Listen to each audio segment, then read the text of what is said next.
Okay, so welcome to this week's conversations with Marléne and Pascale. This week we are having a think about what to do if you don't feel like you are heard by your partner. So we're going to be getting into it. We're going to be having a think about what does it mean to really be heard? Why is it important? And we're going to give a couple of tips as to what to do to improve that, I don't know, communication, listening. Before we get into all the good stuff, let's just do a quick introduction. My name is Pascale Lane. I'm a therapeutic relationship and confidence coach, and I help women to have the relationships that they truly deserve with their partner, but starting with the most important relationship of all, which is the relationship with themselves. And Marléne?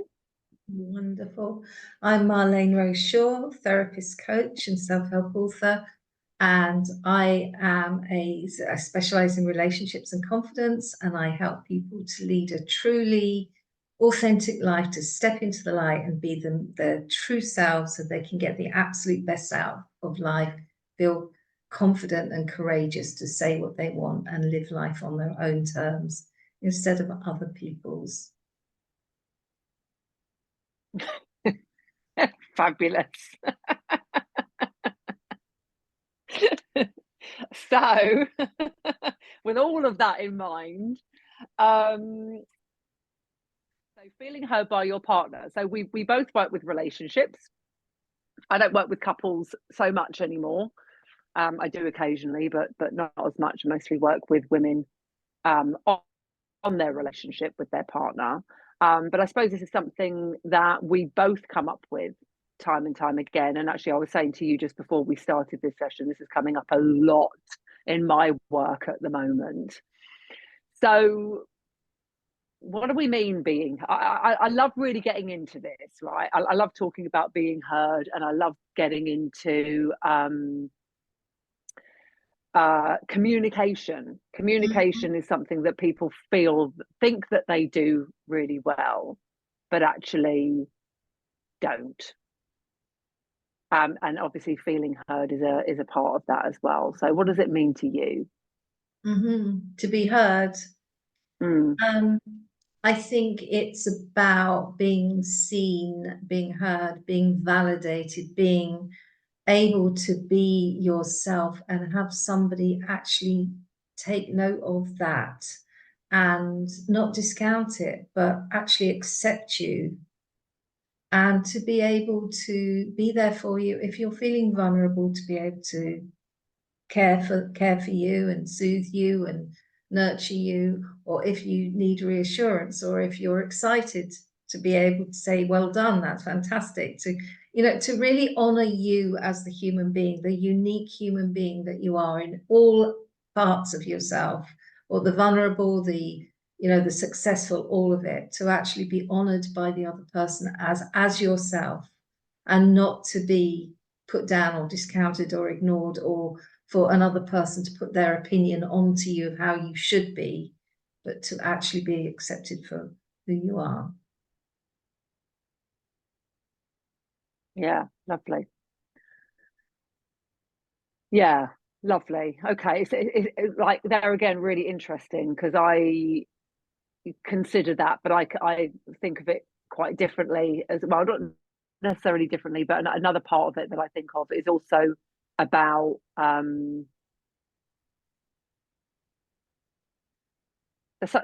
something about I was going to say being present, but it's not being present, but it's about actually because what's coming up in my work at the moment quite a lot is having a partner who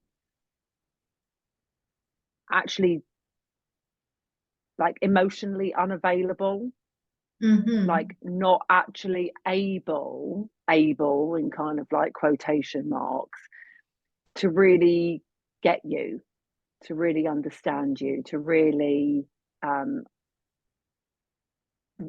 like validate you, validate what you're thinking, what you're feeling, and kind of the blocks that kind of brings up around um how one then responds to that, and then kind of like the blockages that then kind of start building up. So yeah, so I mean, it's all of that, isn't it? It's Mhm. all of the above. How often would you say that you work with couples where one person just doesn't get it? Oh, all the time. Practically every, I mean, it's at very much, at the heart of a lot of issues that couples have. And it's not just with couples, actually. It's when I'm working with individual clients, with their family members, with their friends, with their colleagues. This thing about the sort of lack of communication. One thing I find is that we operate from different ways. We either think, we feel, and we do. Those are the three things mostly we do in a kind of a sort of a baseline way of experiencing life. There's all sort of higher plane spiritual stuff, but in a purely practical sense, we're either thinking, we're feeling, or we're doing. And we're all good at one or two of those and not so good at the other one. And that's just, as us, we have strengths in more in one or the other. And so quite often what happens is that you'll get one person who's very much the feeling person, and another person who's very much the sort of logical thinker, or another person who's very much the practical doer. And when they're trying to communicate with each other, they're just not getting each other because they're looking through the lens, they're experiencing life in a different way. And so that happens a lot with couples that I work with. Very often I'll get one who's very emotional and saying, I need you to hear my emotions. I need you to know what I'm feeling. And the other person who's more the practical, maybe thinker person who's saying, I don't understand. I've told you I can fix this for you. I told you I don't understand. Just think of it differently. Think of it this way. Why are you making such a big fuss over this? And they're feeling frustrated, and the emotional person is feeling hurt, and so that everything's getting lost in translation. And I think that it's not that people aren't hearing each other; they're not willing to hear each other. So that they're not, until they learn some skills in therapy, they're not able to hear each other. Yeah. I mean, that really reminds me, it's not quite the same thing, but that really reminds me of love languages. Yeah, it And is. actually, if we kind of like cut it right back to how do we show love, how do we receive love, and how do we understand love, then what you've just said is a really excellent example of the five languages of love. Yeah. How many times have we worked with couples where they're like, but I need you to do this, and it's like, but I Mm. I don't do it like that, I do it like this. And Mm. actually, when you understand how their love, like whenever I was working with couples, I'd always give them the love language quiz Mm. to do. And it, like 9 times out of 10, it would be an absolute game changer all by itself, because you're like, oh, you have been showing me love all these years. You've just been doing it in a way that doesn't really mean that much to me. Mm. Like, because I've never been aware of it being that's your way of demonstrating your love for me. Do you know what I mean? Mm. If anybody hasn't, we should just plug that quite quickly. If anybody hasn't done the love languages quiz, um, even if you're not in a relationship, um, do it anyway, because I think it's a really, really fascinating way of understanding how you um, how you relate to your children, Mm. how your parents, particularly your mother, would have done it with you. And I just find it just really, really, really interesting. Mm. Really Let's interesting. put a link in the comments then to a love language quiz, shall we? Yeah, yeah, Yes. I will do. I will do. Sorry, I've got my watch here. I just need to just disconnect my watch quickly. Yeah, I will put that in. If I don't, for whatever reason, just remind me. I'll do that later, don't worry. But it is important to be heard. It's important to be heard. We all need to be heard, don't we? Because when we're heard, it's like saying, you're there, you're here, you're on the planet, you count, you matter, isn't it? And we Yeah. need that. We all need that. Yeah, because I think we can often think that we don't matter. And I think, you know, coming up with love languages particularly, but coming back to like feeling heard, like we can often think that we don't matter to our partner. But actually, you know, I'm working with this lovely lady at the moment, really, really lovely lady. And we're a few sessions in now, and she had quite a little breakthrough about 2 weeks ago. And we met yesterday, and she just said like so much has changed in her relationship now.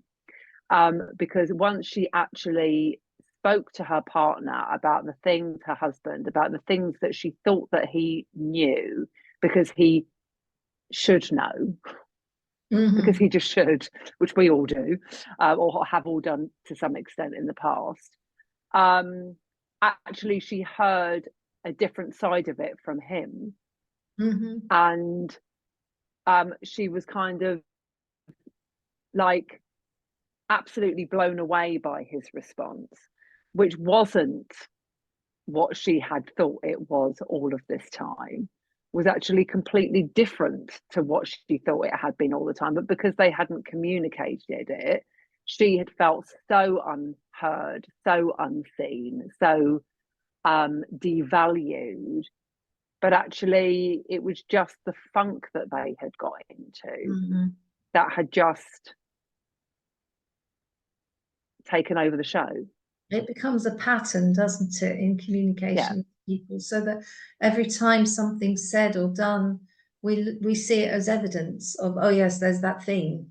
There's that thing you always do or you never do, or and actually it's not about that at all. It's just something and nothing, but we just keep reinforcing it and building on it until it becomes this thing that we can't see things any other way, and we don't feel heard then because we don't even give the other person a chance to hear us.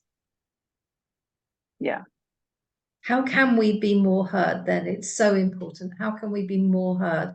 If somebody watching this has got a problem with either with their partner or with somebody else in their life, they just always feel like they're just not heard. You know, that's so painful, frustrating and painful. What can they do to increase the chances of being heard? Well, the simple thing is to have a conversation about it. But, you know, one thing that I always say to, I used to say this a lot working with couples, and I think is a really, really, really important thing to acknowledge from the offset, is before you go into a conversation where you are pointing out your pain or your differences or your difficulties, just take a moment to acknowledge that you are both on the same team, and that overwhelmingly you both want the same outcome, which is to have a happy, healthy, thriving relationship. And when you go into those conversations with that in mind, with that being the focus, that really sets the tone for how the conversation's going to go. So rather than kind of thinking, yeah, well, I've said all of this 100 times before, why have I got to say it again? You never hear me. Like, how many times do I have to spell it out to you? How many different ways can I tell you the same thing? Which comes across, obviously, by the tone of my voice as very aggressive, very defensive, very argumentative. Actually, come at it from the point of view of, we are on the same team. Like, we both want to have a happy relationship. We're both feeling very unhappy at the moment. Even if you think everything's going okay, the fact that I'm unhappy is going to be having a knock-on effect to how you are. So how can we address this part of the kind? You don't need to. And the other thing is also, Marlene, like, don't bring the buffet to the table. Like you don't need to bring the entire lot. Just pick the one thing that for now is going to make a big enough difference for you to then build on the other stuff. Like we don't need to be doing the entire lot in one sitting, but actually, what do I need my partner to know now about how I'm feeling, and coming at it from a point of view that, yeah, like I said, like we've got the same goal. We've got the same. We want the same thing. So how can we take a reasonably decent but not massive step to get there? I think you're quite right. You know, when you can look at, you know, what do we need to do here that's good for us and our relationship, as opposed to you're wrong and I'm right, it makes a huge difference, doesn't it? Because you're automatically on the same team, as you say. Then I think there's something also about coming back to the language of really being mindful about each other's language, because it's very easy to say, I feel, don't you understand how I feel? And if the person is not a feeler, but a thinker, they don't get it, they don't understand what you're saying at all. All they're seeing is nagging and white noise and, oh, she's on at me, or he's on, or they're on at me again, you know. But if you can sort of say, I feel this way for you. What's that like for you? You know, if it ask them a question about something in their life, what's that like for you? You're not asking them how they feel. You're just saying, what's that like for you? You're getting them to open up a bit.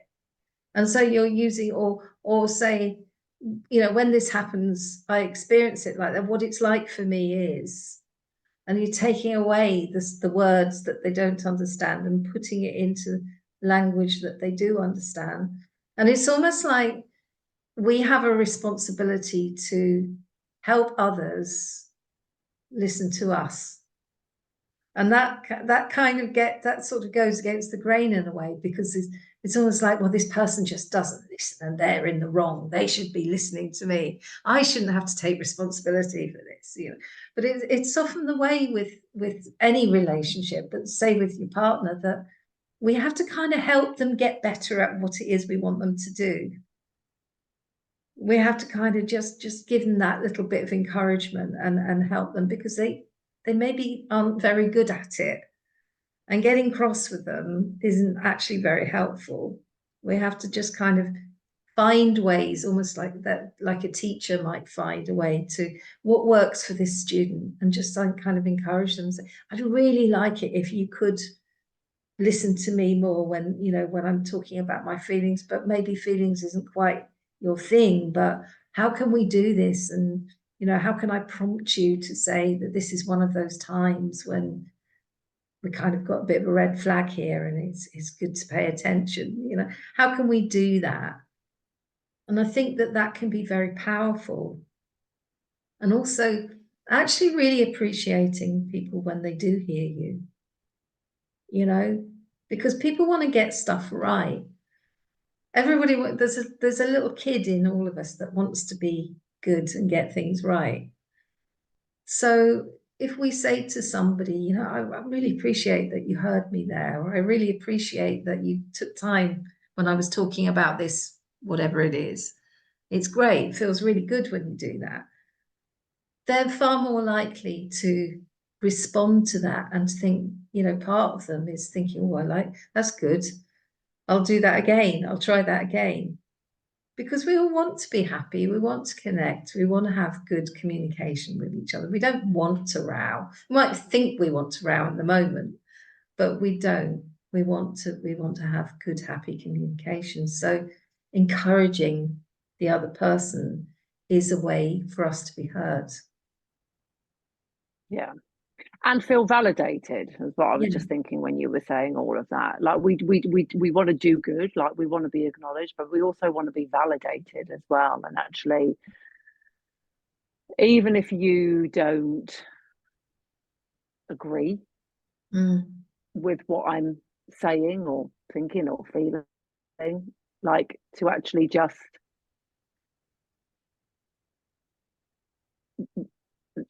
let me know that it's okay that I think that way, or that you appreciate. Mm-hmm. You know, I love it when people say that in session. Like, I don't necessarily agree with what you're saying, but I can understand. I can understand, and I'm sorry that you feel that way. You know, and I'm like, oh, It's that's actually, very it's actually powerful. really helped. It's very powerful. It's really Actually, powerful.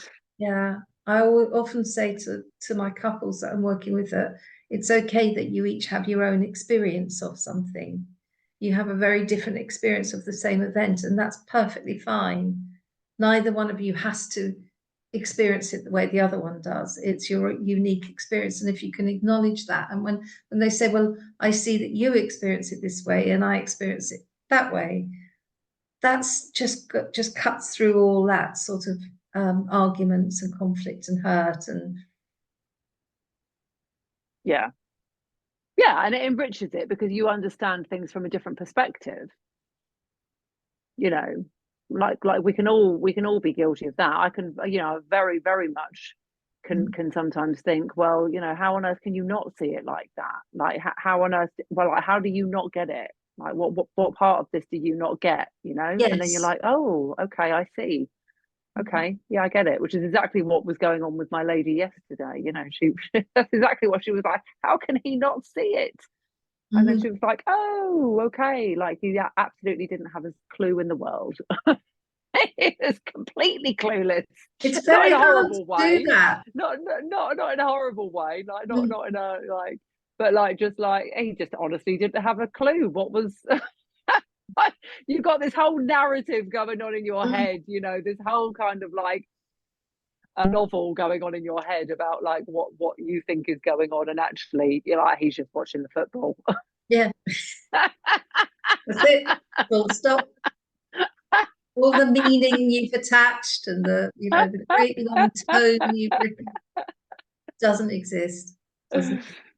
There is, and there really is something about the power of choosing the right words and learning communication skills, isn't there? And that's something that you can do in couples therapy if you know, if it's a couples issue, or on your own in therapy, just learning different ways of different language, use of different language, different words, changing one or two words. Absolutely, it's a game changer, isn't it? Absolutely. 100%. We can be heard by focusing on our own communication, can't we? Yeah, absolutely. Absolutely. And also getting really clear around what it is that we want, you know? Like, I think sometimes what people think they want isn't actually what they want. And so you're kind of starting off by almost by going through the wrong door and hoping that you're going to get to the right place. You know, so actually being really kind of clear with yourself about what is it do I want? Like, what is it that I need? We were talking about this last week, weren't we? What is it I want? What do I need? And what needs to change in order for me to get there? Is a great intention for having those conversations. Yeah. You can be really heard if you're clear with people about what you want. And then, I mean, virtually every time I'm working with a couple and I'll say, what do you want? And they say, well, I don't want this. And I don't want that. And I wish he wouldn't. And why does she always? And I wish she wouldn't. And I wish she'd change. And I wish he'd change. I said, yeah, but what do you want? Well, I'd like them to respect me because they keep doing this and I don't like it and I don't want it. And it takes a little bit of encouragement to say, so if that's what you don't want, what is it that you do want? Because when you can say what you do want, then the person can say, oh, I can do that. That's quite easy, actually. That's fairly straightforward. Yeah. Yeah. That's what that looks like. Yeah, I'll have a go. I'll have a go at doing that. Yeah. Yeah. Fab. Okay. So if people would like some help with this, Marléne, how can they get in touch with you? Get in touch with me by sending me a DM. You will see details to connect with me in the comments here below as well. So you can visit the website and you can get in touch with me that way, or just DM me a message here. And I do offer a free 30-minute consultation so we can have a chat and I can find out more about what's concerning you and give you some guidance, and we can take it from there. Fab. Excellent. Sorry, I've just been joined by my puppy. I think he's going to leap on me any minute now. And same for me, if you want to get in touch. Bailey says get in touch. You can drop me a DM or book a free call or do a free we both do free complimentary calls.